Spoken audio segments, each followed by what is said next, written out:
जय हिंद। आपका स्वागत है क्लब मैट्रिक कोचिंग सेंटर दादन चौक सोनल सुबह में। मैं हूं आपका ही सर अमलेश सर। यहाँ पे देखिए हम आप लोग को आज ये जो बुक है भारतीय भवन का क्लास 10th का मैथ है, इसका ऑब्जेक्टिव कराएंगे। देखिए बच्चों को बहुत दिक्कत होता है कि हम ऑब्जेक्टिव कहाँ से पूरा कंप्लीट करें। देखिए अगर आप भारतीय भवन की बुक पढ़ रहे हैं तो इसमें इतना ऑब्जेक्टिव दिए हुआ है, अगर आप उसको सिर्फ कंप्लीट कर लेते हैं तो हमको नहीं लगता है कि आपको कोई गेस की जरूरत पड़ेगी। क्योंकि देखिए इसमें लास्ट में सफा लास्ट पेज में जाइएगा ना तो इसमें दिए होगा, शायद आपको ना दिखता होगा कैमरा पे, बहुविकल्प प्रश्न अधिकोष्ठ। यहाँ से बहुविकल्पीय क्वेश्चन है जिसको ऑब्जेक्टिव क्वेश्चन देखते हैं कहते हैं। ठीक है, वास्तविक संख्या जो पहला चैप्टर है इसमें आप देखिएगा लास्ट से होगा। ठीक है, मैं टोटल 26 गो क्वेश्चन है। ठीक है, उसके बाद बहुपद आता है दूसरा चैप्टर, तो उसमें भी देखिए 32 गो क्वेश्चन। इसी प्रकार से इसमें इतना ऑब्जेक्टिव है कि आप सिर्फ इसको कंप्लीट कर लीजिएगा तो समझिए कि आपका ऑब्जेक्टिव 110% आपका पूरा ऑब्जेक्टिव के लिए आप तैयार है। मतलब मैथ की 50% आपकी तैयारी हो गई। और इसमें सिर्फ आपको 19 चैप्टर पढ़ना है। टोटल कितना चैप्टर पढ़ना है? सिर्फ आपको 19 चैप्टर पढ़ना है। इसका मतलब कहने का मतलब हो गया कि सिर्फ आपको 19 वीडियो देखना पड़ेगा। जितना 1 घंटा का हो या 2 घंटा का क्लास हो, हम ना कोशिश करेंगे कि एक ही वीडियो में पूरा एक चैप्टर का ऑब्जेक्टिव खत्म कर दें। आइए समय खत्म ना करते हुए क्वेश्चन की बात करते हैं। यहाँ पे देखिए पहला क्वेश्चन यह वास्तविक संख्या से क्वेश्चन है। ठीक है, वास्तविक संख्या का पहला क्वेश्चन है। इसमें टोटल 26 क्वेश्चन है। 26 क्वेश्चन आपको इसमें बता देंगे। ठीक है, एक के वीडियो में पूरा करा देंगे। यहाँ पे बात करते हैं, पहला क्वेश्चन कर रहा है भाग लेमा a बराबर बी क्यू प्लस आर में q बराबर 0 तब होगा जब। कह रहा है कि a बराबर बी क्यू प्लस आर में q बराबर 0 तब होगा जब इसमें 4 गो ऑप्शन दिले कि b छोटा होगा a से, b बराबर a, b बड़ा होगा a से, r बराबर 1। अब इसमें से कौन सा ऑप्शन होगा, इसके लिए हमको क्या करना पड़ेगा, जो क्वेश्चन कर रहा है उसको पहले फॉलो करते हैं। a बराबर बी क्यू प्लस आर, इसको a थोड़ा सा ए।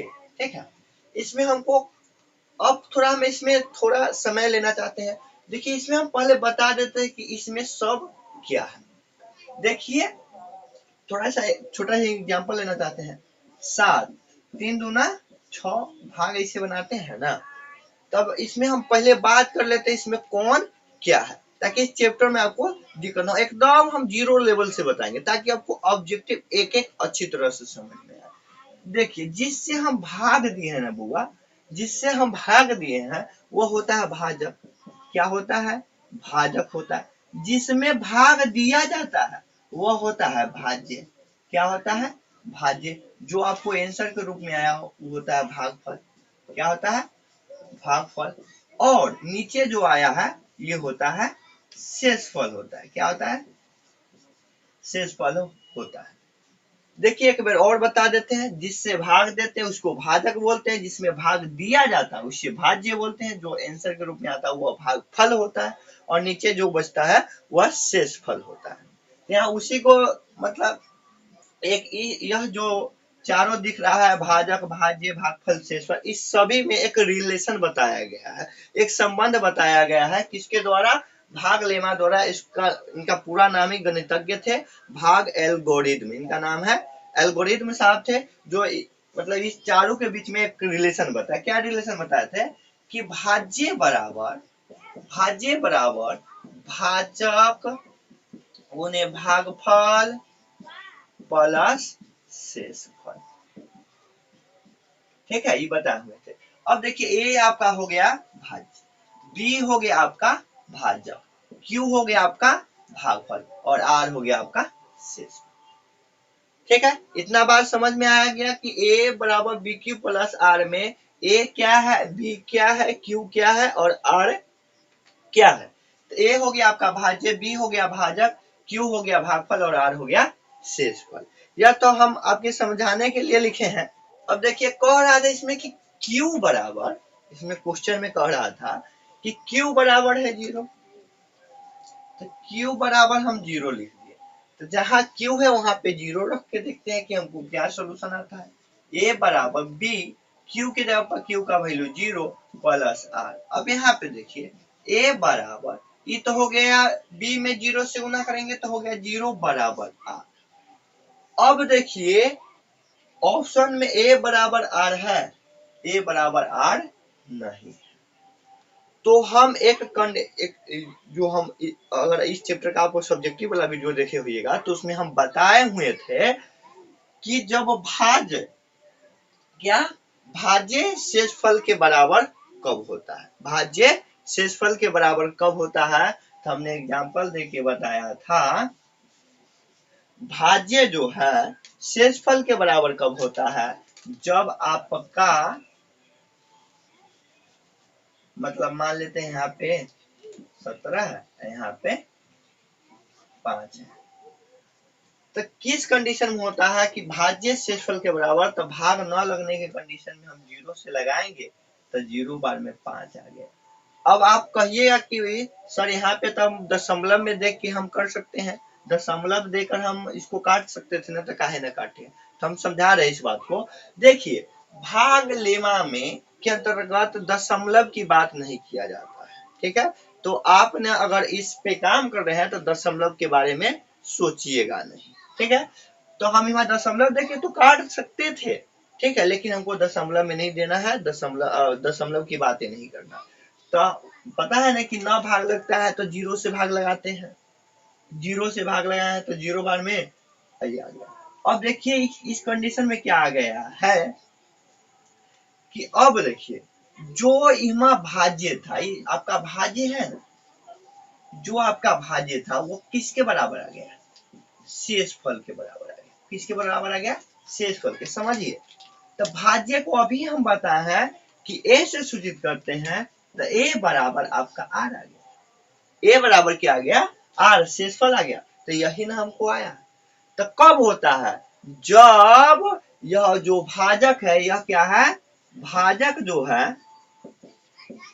भाजक जब, ठीक है, भाज्य से बड़ा होगा, भाजक भाज्य से बड़ा होगा तो भाजक को बी से सूचित करते हैं, ए से क्या होगा, बड़ा होगा। इस क्वेश्चन का कहने का मतलब हो गया कि जब ये ए बराबर आया आ जाए, कहने का मतलब है भाज्य बराबर शेषफल आ जाए। क्या आ जाए, भाज्य बराबर शेषफल आ जाए। तो उस कंडीशन में इस बात को याद रखिएगा कि आपका भाजक भाज्य से बराबर होगा, आपका भाजक भाज्य से बराबर होगा। इसमें देख लीजिए भाजक भाज्य से बराबर किस में है, बी बड़ा होना चाहिए ए से, यहाँ बी बड़ा है ए से, आपका सी ऑप्शन सही हो जाएगा, ठीक है। अगला क्वेश्चन की बात कर लेते हैं। देखिए दूसरा नंबर क्वेश्चन कह रहा है कि भाग लेमा ए बराबर बी क्यू प्लस आर में आर बराबर 0 तब होगा जब, ऑप्शन दिया हुआ है ए 0, मतलब ए बराबर 0 होगा, ए बी से विभाजित हो, बी ए को विभाजित करे, या बी बराबर 0। देखिए ए बराबर बी क्यू प्लस आर में हमको क्या करना है, आर को 0 करना है। तो B Q plus R, R की जगह पर हमको कर देना है 0। तो आर यानी शेषफल की जगह पर 0 कब होगा, कहने का मतलब है शेषफल कब 0 आता है। तो भाई साहब देखिए जैसे में 2 से हम 8 में भाग देंगे तो 2 चौका 8 कट गया, शेषफल 0 आया। कहने का मतलब है जब भाजक से भाज्य विभाजित हो, भाज्य से सॉरी भाजक से, भाजक है ना, भाजक से भाज्य विभाजित हो। तब देखिए भाजक क्या है, आपका भाजक होता है बी और भाज्य क्या होता है ए, यानी बी से ए विभाजित हो, मतलब बी जो है बी से ए विभाजित हो जाएगा तो यहाँ पे भागफल कुछ आएगा और शेषफल आपको 0 आ जाएगा। तब बी से ए को विभाजित करे, देखिए ऑप्शन में यही सी हो जाएगा, बी ए को विभाजित करे। यहाँ पे देखिए बी यानी भाजक भाज्य को विभाजित मतलब काट देगा, तो शेषफल में क्या आपको आ जाएगा, 0 आ जाएगा, मतलब कट जाएगा। समझ में आया होगा। अगला क्वेश्चन की बात कर लेते हैं। देखिए अगला क्वेश्चन तीसरा नंबर क्वेश्चन की बात करते हैं। और a बराबर बी क्यू प्लस आर में मौसा a कॉमा बी बराबर मौसा डैश कॉमा डैश होगा। हम थ्योरी में ही बता दिए थे कि मौसा a कॉमा बी बराबर मौसा बी कॉमा आर होता है। कैसे कि मौसा भाज्य कॉमा भाजक का मौसा होता है भाजक कॉमा शेषफल होता है।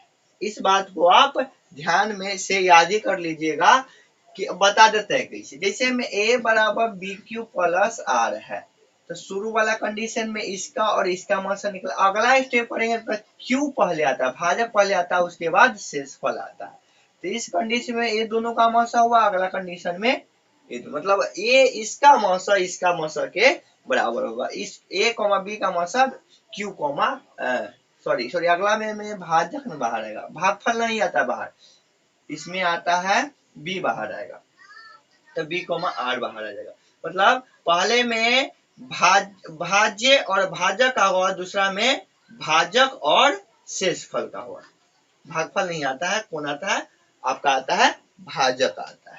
ठीक है, तो अर्थ a कॉमा बी का मौसा बराबर होता है b कॉमा आर का। इस कंडीशन को आप याद ही रखिएगा कि कई बार ऑब्जेक्टिव में पूछा हुआ है कि मौसा a कॉमा बी बराबर मौसा क्या डैश डैश देगा तब b कॉमा आर होगा।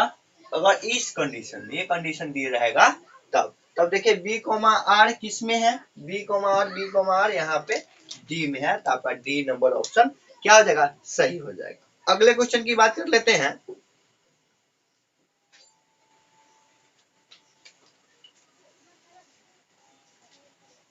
यहाँ पे देखिए 4 नंबर क्वेश्चन की बात करते हैं। कह रहा है 125 बराबर 15 गुने 8 प्लस 5 तो मौसा 125 कोमा 15 बराबर मौसा डैश कोमा डैश। अभी हम क्या बोले थे आपको कि मौसा a कोमा बी बराबर मौसा b कोमा आर होता है। मतलब भाज्य और भाजक का मौसा बराबर होता है भाजक और शेषफल का। याद रखिए भाज्य और भाजक का मौसा बराबर भाजक और शेषफल का मौसा के बराबर। तो इस कंडीशन पे अभी पिछले वाला क्वेश्चन था और इसी पे यहाँ पे क्वेश्चन दिया हुआ है कि 125 बराबर दिले है 15 गुने 8 प्लस 5 तो इसमें मौसा दिले है कि मौसा 125 15 बराबर मौसा डॉट कॉमा डॉट। ठीक है, यही फॉर्मूला को यूज करके इसी कंडीशन पे ये है। ठीक है, तो अगला स्टेप में क्या करते हैं, अगर आप भाग एल्गोरिथम के द्वारा मौसा बनाते होइएगा तो यह जो आपका भाजक है यहाँ पे अब भाज्य बनेगा और शेषफल भाजक बनेगा। मतलब 125 15 के मौसा बराबर हो जाएगा 15,5। इसमें अगला में क्या हो जाएगा 15,5। और ये भी मतलब ये भी जो आप बोले हैं याद करने के लिए कि मौसा a कॉमा बी बराबर मौसा b कॉमा आर। देखिए मौसा यहाँ पे a कॉमा बी बराबर मौसा क्या बोल दिए हैं b कॉमा आर। तो b कितना है 15,5 हो जाएगा। ठीक है, तो 15,5 कहाँ है, यहाँ पे a ऑप्शन में है। आपका a ऑप्शन क्या हो जाएगा, सही हो जाएगा। हम बोले थे कि आप इसको याद रख लीजिएगा कि मौसा a कॉमा बी बराबर मौसा b कॉमा आर होता है। किस कंडीशन में, a बराबर बी क्यू प्लस आर के कंडीशन में होता है। ठीक है, अगला क्वेश्चन की बात करते हैं। देखिए यह 5वां क्वेश्चन कर रहा है यदि मौसा 392,3216 बराबर 8 है। मतलब ये दो संख्या का मौसा 8 है तो लसा 392,3216 बराबर क्या होगा। ठीक है, मतलब दो संख्या का मौसा दिए हुआ है तो कह रहा है वही दो संख्या का लसा क्या होगा। इस प्रकार के क्वेश्चन रहेगा तो आपको ना 3-4 को फॉर्मूला याद रखना पड़ेगा। क्या, पहला यह रखना पड़ेगा कि मौसा a कॉमा बी, मतलब a b कोई दो संख्या होंगे गुने लसा a कॉमा b बराबर होता है a गुने b। मतलब दो संख्याओं का गुणनफल। तो वह कौन दो संख्या होगा, जिस दो संख्या का लसा और मौसा निकालेंगे वही दोनों संख्याओं का गुणनफल होगा। ये हो गया। दूसरा में क्या कि हमको सिर्फ मौसा चाहिए, सिर्फ अगर मौसा निकालना होगा ए कोमा बी की तो क्या करेंगे, ए गुने बी, यहाँ गुना में है तो भाग में आ जाएगा, तो लसा ए कोमा बी का हो जाएगा। ठीक है, और तीसरा फॉर्मूला इसी से हो जाएगा, अगर हमको सिर्फ लसा निकालना होगा तो ए कोमा बी, लसा ए कोमा बी बराबर हो जाएगा पहली संख्या और दूसरी संख्या का गुणनफल, बट्टा में हो जाएगा लसा है तो मौसा एक कोमा बी। यहाँ पे देखिए आप अभी याद कर लीजिएगा तीनों फॉर्मूला के, सिर्फ ध्यान से देखिए हम क्या बोल रहे हैं कि लॉस मौसा गुने लौसा बराबर ए गुने बी, मतलब मौसा और लौसा करेंगे जो दोनों सेमे संख्या के ए कोमा बी दो संख्या को उसी संख्या के मौसा और उसी संख्या के लौसा को गुना करेंगे तो वह दोनों संख्याओं के गुणनफल के बराबर होगा। ठीक है, याद हो गया होगा, मौसा गुने लौसा बराबर दोनों संख्याओं का गुणनफल। अब देखिए मौसा बराबर होगा तो ए गुने बी बट्टा में लौसा, अगर मौसा निकाल रहे हैं तो ए गुने बी ऊपर में होबे करेगा, बट्टा में हो जाएगा लौसा, मौसा है तो यहाँ बट्टा में लौसा हो जाएगा, और लौसा है तो बट्टा में मौसा। अभी याद हो जाएगा फॉर्मूला कि मतलब मौसा ए बी बराबर ए गुने बी बट्टा में लौसा ए बी, लौसा ए बी के तो ए गुने बी बट्टा में मौसा ए बी, अगर लौसा निकाल रहे हैं तो बट्टा में मौसा हो जाएगा, मौसा निकाल रहे हैं बट्टा में लॉस हो जाएगा। यह तीनों फॉर्मूला आप लिख लीजिए, याद रखिएगा। ठीक है, इस मतलब वास्तविक संख्या में इस प्रकार के क्वेश्चन से कुछ प्रश्न पूछ लिए जाते हैं।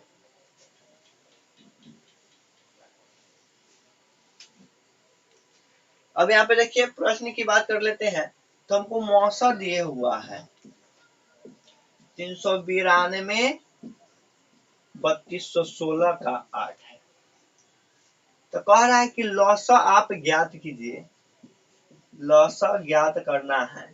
ठीक है, 392 3216, तो लौसा बराबर फॉर्मूला क्या होता है, फॉर्मूला होता है कि ए गुने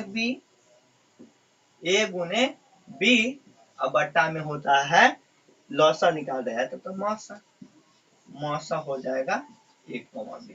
यहाँ पे लिख देते हैं कोई 1 बी, फॉर्मूला लिखे हैं।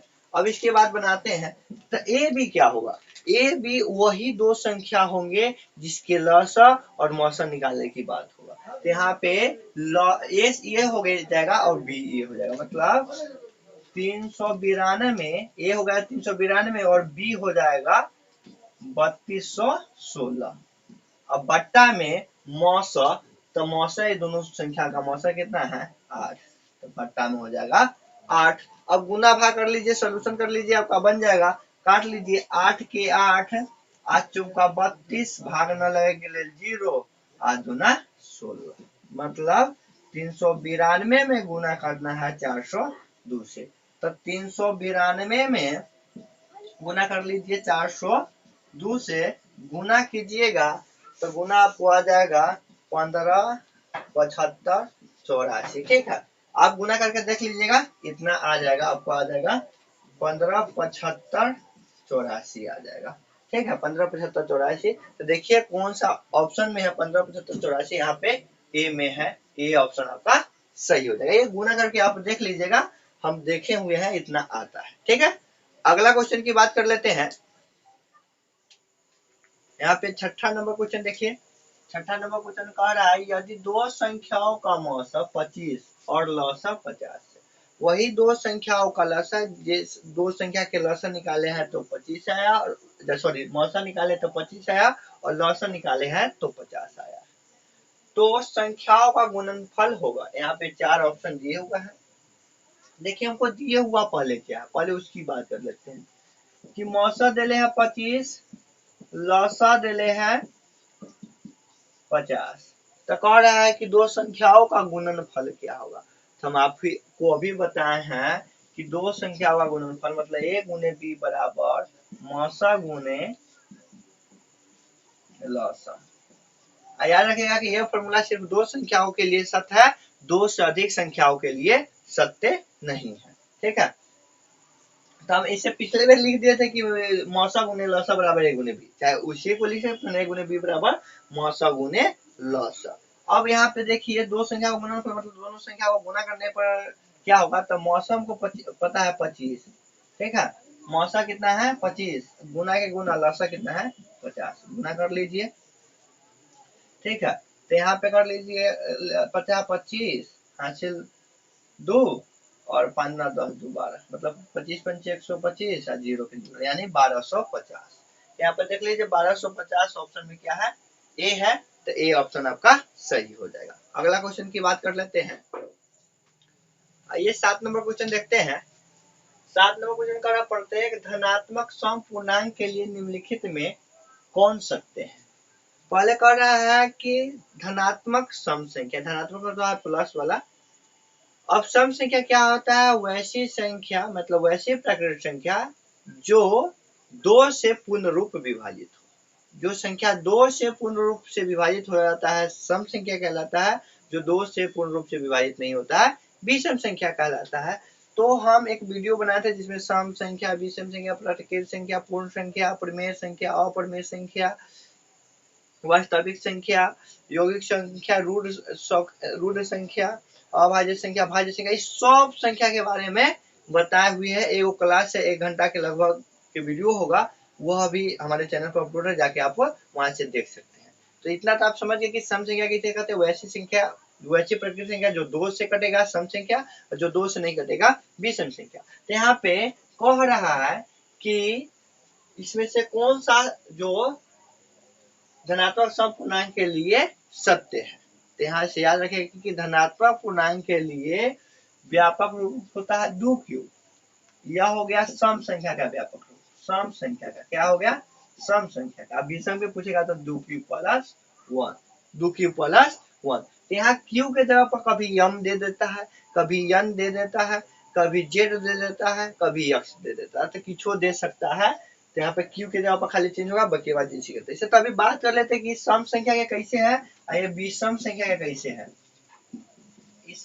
यह वाला जो है सम संख्या का व्यापक रूप है, यही वाला है जो विषम संख्या का व्यापक रूप है। कैसे, जैसे में क्यू के जगह पर कहेगा कि आपको कोई प्राकृतिक संख्या होगा, जैसे में 2 क्यू है, अगर हम क्यू बराबर 1 2 3 4 लेते हैं तो समय संख्या आना चाहिए। ठीक है, इस क्वेश्चन के कहने का मतलब यही है। 2 गुने क्यू के जगह पर 1 रखेंगे तो 2, 2 गुने 2 रखेंगे तो 4, 2 गुने 3 रखेंगे तो 6, 2 गुने 4 रखेंगे तो 8, 2 गुने 5 रखेंगे तो 10। तो देख लिए कि यह 2 क्यू में अगर क्यू के जगह पर कोई प्राकृतिक संख्या, जीरो ना रखिएगा, क्योंकि जीरो ना प्राकृतिक संख्या में नहीं आता, जीरो पूर्ण संख्या होता है। ठीक है, तो अगर क्यू के वैल्यू कोई प्राकृतिक संख्या रखे हैं तो हमको क्या सम संख्या प्राप्त हो रहा है, या क्या प्राप्त हो रहा है, सम संख्या। तो मतलब सम संख्या का व्यापक रूप क्या होगा, 2 क्यू वाला होगा। और विषम की बात कर ले तो विषम संख्या में हम क्या बताए हैं, विषम संख्या में बताया है 2 क्यू प्लस 1 बताया है। क्या बताया है, 2 क्यू प्लस 1 बताया है। या अगर क्यू के जगह पर हम कोई पुनः अति कोई 1 2 3 4 किचो रख के देखेंगे तो विषम संख्या आना चाहिए, कहने का मतलब है 2 क्यू के जगह पर 1 प्लस 1 तो 2 1 क्या हो गया 3। अब रखेंगे 2 प्लस 1, 2 दूना 4 1 5, 2 3 रखेंगे क्यू के जगह पर, प्लस में 1 था तो 3 दूना 6 1 7। देखिए जो आ रहा है विषम संख्या आ रहा है। तो यह याद के लिए सम संख्या का व्यापक रूप और विषम संख्या का व्यापक रूप हर साल, मतलब ये वाला पूछता है, ये ना पूछता, ये वाला पूछता है, ये वाला पूछता है, हर साल बोर्ड पूछ ही रहा है। तो याद ये कर जाइएगा इसको कि सम संख्या का व्यापक रूप 2 क्यू होता है, विषम संख्या का व्यापक रूप होता है 2 क्यू प्लस 1 होता है। यहाँ क्यू की जगह पर हम क्या बोले हैं, यम हो सकता है, एन हो सकता है, कोई भी मतलब चौर राशि ले सकता है। ठीक है, यहाँ पे 2 क्यू हो जाएगा तो 2 सम संख्या के लिए पूछ रहा था, सम पूर्णांक के लिए, तो यहाँ पे 2 क्यू हो जाएगा। तो 2 क्यू के रूप में क्या है, यह 2 क्यू का होता है, तो यह बी ऑप्शन आपका सही हो जाएगा। इसी में विषम पूछता तो 2 क्यू प्लस 1 वाला आपका सही हो जाएगा। अगला क्वेश्चन की बात कर लेते हैं, अगला 8 नंबर क्वेश्चन की बात कर लेते हैं। इस प्रकार क्वेश्चन हमें बहुत पूछा जा रहा है बिहार बोर्ड में, हर साल 2 से 3 क्वेश्चन इस प्रकार की डाल देता है। 3825 के अभाज्य गुणनखंड में 3 का अधिकतम घातांक क्या है। यह बहुत इजी क्वेश्चन है और बिहार बोर्ड को इसमें क्या न क्या सूझ रहा है कि हर साल 2-3 क्वेश्चन डाल रहा है। देखिए 3825 बहुत इजी है, कह रहा है कि अभाज्य गुणनखंड करने के लिए क्या कर रहा है, अभाज्य गुणनखंड। तो अभाज्य गुणनखंड में पहले छोटी संख्या से 2 से 3 से 4 से लगाते हैं, पहले छोटी संख्या से, या 2 से कटेगा नहीं, 3 से देख लेते 5 2 7 15 और 15 3 18, 3 से लगा जाएगा, 3 से लगा देते, 3 का 3, 3 दूनी 6, 2 22 यानी 7 21, 5 15, फिर लग जाएगा 3 से, 3 चौका 12, 3 दूना 6, 5 15, 5 4 9 2 11। अब ये 3 से नहीं लगने वाला है, 5 4 9 9 2 11 नहीं, 3 से नहीं लगेगा तो 5 लगाना पड़ेगा, तो 8 5 40, 50 25, फिर 5 लगाएंगे तो 17 5 85, फिर 17 से लगाएंगे 17, यानी 3825 का अभाज्य गुणनखंड आया 3 गुने 3 गुने 5 गुने 5 गुने 17। ठीक है, 17 से 17 एक बन गया, सॉरी। ठीक है, तो यहाँ पे देखिए, तो 3 के पावर 2 हो जाएगा, गुना जय बार रहता है उसका पावर उतना लिख सकते हैं, गुना 2 बार है, 3 जो लगातार संख्या जितना बार गुना रहता है ना उतना उसका उतना पावर हो जाएगा। तो लगातार यह 3 2 बार गुना में है, इसका पावर 2 हो जाएगा। अगर लगातार 3 बार गुना में रहता तो पावर 3 हो जाता। 5 के पावर अब हो जाएगा 2 बेर है तो 2 और 17 के पावर 1 के रह जाएगा। यह आपका अभाज्य गुणनखंड हो गया। तो अभाज्य गुणनखंड करने में कह रहा है कि 3 का अधिकतम घातांक क्या होगा, तो 3 का अधिकतम घातांक क्या हो जाएगा, यहाँ पे देखिए 3 का अधिकतम घातांक मतलब उसका पावर क्या हो जाएगा, तो 2 हो जाएगा। अगर इसी में पूछ देता 5 का अधिकतम घातांक क्या है, यही क्वेश्चन रहता है कि 3825 के अभाज्य गुणनखंड में 5 का अधिकतम घातांक क्या हो जाएगा, तो 2 हो जाता। अगर इसी में पूछ देता कि 3825 के अभाज्य गुणनखंड में 17 का अधिकतम घातांक क्या हो जाएगा, तो 9 किछु है, यानी पावर 1 है ना, तो 1 हो जाता। समझ में आ गया होगा इस प्रकार के क्वेश्चन। अगला क्वेश्चन की बात करते हैं, 9 नंबर क्वेश्चन बात कर लेते हैं। 625 के अभाज्य गुणनखंड में 5 का अधिकतम घातांक क्या है, फिर उसी प्रकार का क्वेश्चन है। तो 625 है तो 625 का अभाज्य गुणनखंड कर लीजिए। तो यार 6 2 8 5, पहले 3 से तो जाएगा नहीं, नहीं 2 से जाने वाला है, 4 से नहीं जाएगा तो 5 से चल जाएगा। 5 लगाइए तो 5 का 5, 1 आ गया तो 12 15 10 50 25, फिर 5 लगाइएगा तो 15 10 50 25, 5 से 50 25 5 का 5, यानी 625 में हो गया 5 गुने 5 गुने 5 गुने 5, एक गुना में नहीं लिखा था। ठीक है, 5 गुना में कितना बार लिखा हुआ है, तो 4 बार लिखा है, तो इसका मतलब पावर इसका 4 हो जाएगा। और पूछ रहा था कि 5 का अधिकतम घातांक क्या हो जाएगा, घातांक के मतलब उसका पावर, तो पावर अधिकतम क्या है, 4, 5 का अधिकतम पावर क्या है, 4, तो आपका ऑप्शन डी सही हो जाएगा। ठीक है, इस प्रकार से अगला क्वेश्चन की बात कर लेते हैं। इसमें अगला क्वेश्चन 10 नंबर क्वेश्चन की बात कर लेते हैं। कौन निम्नलिखित में से कौन अभाज्य संख्या है, तो पहले जान लेते हैं कि अभाज्य संख्या क्या होता है। तो अभाज्य संख्या वह होता है जिसका गुणनखंड में या वैसी संख्या जो एक और स्वयं अपने आप से विभाजित हो। ठीक है, तो आप समझ लीजिए, तो एक से एक और स्वयं अपने आप से विभाजित हो, तो सब संख्या जो है एक से विभाजित होगा। तो इस पर दिमाग, एक वाला पर दिमाग नहीं लगाना। अब दिमाग क्या लगाना है कि वह संख्या पर दिमाग लगाना है जो खुद से कटता है। जैसे में वह प्राकृतिक संख्या जो एक और स्वयं से कटे, जैसे में 1 2 3 4 5 6 7 8 9 10 आगे ठीक है, यह आपका प्राकृतिक संख्या होगा। तो इसमें से वही संख्या चुनेंगे जो एक और खुद से कटेगा। हम अभी क्या आपको बताया, एक से तो सब संख्या कटेगा, एक से टोटल प्राकृतिक संख्या विभाज्य है, लेकिन हमको वह खोजना है जो खुद से कटे, मतलब दूसरा उसका कोई गुणनखंड नहीं हो। तो हम एक की बात नहीं करेंगे, एक के छोड़ की बात करेंगे। ठीक है, तो दो जो संख्या है एक से विभाजित होगा खुद से, उसका बाद कोई से विभाजित नहीं होगा। तो 2 होगा, 3 भी हो जाएगा, एक और खुद से विभाजित होगा, लेकिन 4 ना होगा। पूछिए का है क्योंकि यह 2 से विभाजित होता है, एक और खुद से तो विभाजित होगा करेगा, मतलब 1 से और 4 से विभाजित 4 तो होगा करेगा, लेकिन दूसरा संख्या को 2 से विभाजित हो जाएगा, इसलिए यह नहीं होगा। 5 एक और खुद से कटता है, तो यह आपका भाज्य संख्या होगा।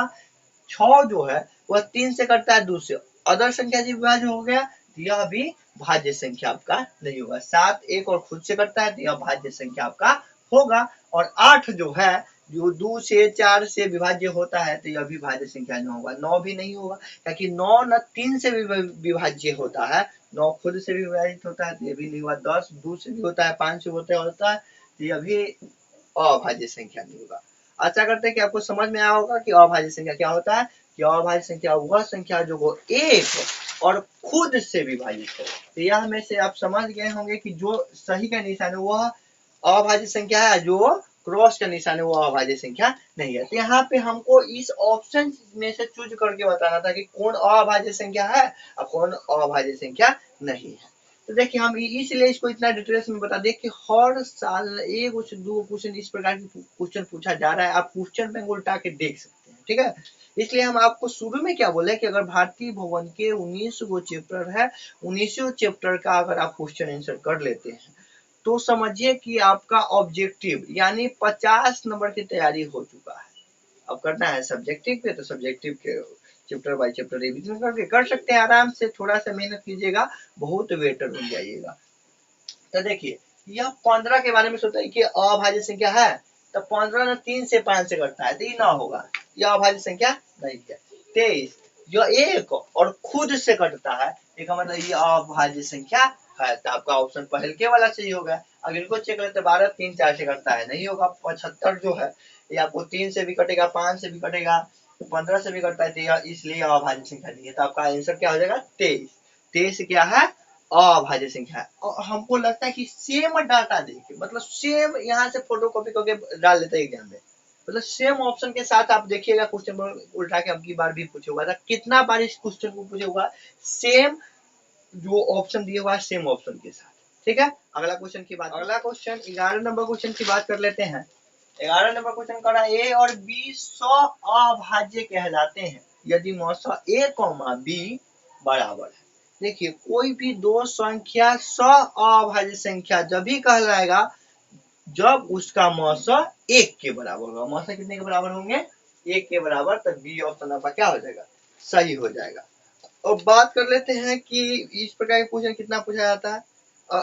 पहला तो ये समझ गया कि 100 अभाज्य संख्या पूछेगा, तक 100 अभाज्य संख्या अगर कहेगा कि है तो मौसा कितना होगा तो 1। और पूछेगा कि दो लगातार संख्याओं का मौसा कितना है, दो लगातार संख्याओं का मौसा कितना है तो 1। याद रखेगा ये कई बार रिपीट किया हुआ क्वेश्चन है कि लगातार दो लगातार संख्याओं का मौसा कितना होता है एक। जैसे में 1 2 चाहे 49 50 50 51, ये लगातार संख्या दो लगातार संख्या हो गए, दो लगातार संख्या का मौसा हमेशा 1 होता है। उसके बाद दो अभाज्य संख्याओं का मौसा, दो कोई अभाज्य संख्याओं का मौसा सदैव 1 होता है। तीनों पॉइंट याद रखेगा। पहला क्या कि अगर कोई दो संख्या 100 अभाज्य है तो उसका मौसा 1 होगा, दो लगातार संख्याओं का मौसा 1 होता है और दो अभाज्य संख्याओं का मौसा 1 होता है। यह तीनों क्वेश्चन बहुत बार पूछा गया है। अगला क्वेश्चन की बात कर लेते हैं।